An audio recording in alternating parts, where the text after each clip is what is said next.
বিসমিল্লাহির রহমানির রহিম। আসসালামু আলাইকুম। এটা হলো আমড়া মাখা। আর এই আমড়া মাখাটা আমি কী করে বানালাম সম্পূর্ণ আপনাদের সাথে শেয়ার করব, না টেনে চলুন দেখি।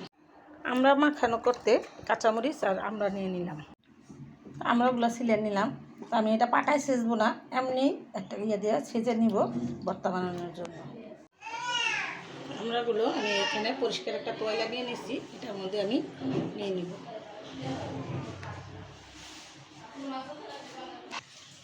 আমি সবগুলো নিয়ে নিলাম, আমি একটু মুড়িয়ে নিব এরকম করে, এটা দিয়ে একটু হালকাভাবে ছেঁচাদা দিব।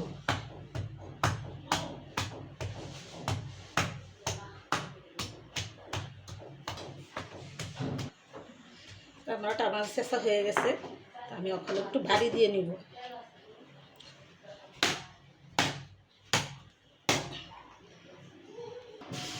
তোমার এটা ছেঁচা হয়ে গেছে, দেখেন কত সুন্দর হয়েছে।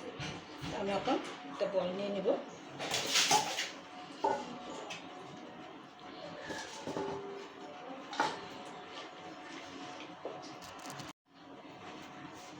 মরিচগুলো একটু কুচি কুচি করে কেটে নিব। আমরা ছেঁচার ভর্তা কিন্তু অসাধারণ মজা হয়।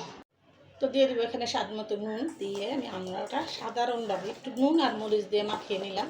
আর এটা যে খেতে কি স্বাদ, এটা না খেলে বুঝতে পারবেন না, একবার হলো বানিয়ে খেয়ে দেবেন এরকম করে। আমড়া মাখা অনেক স্বাদ।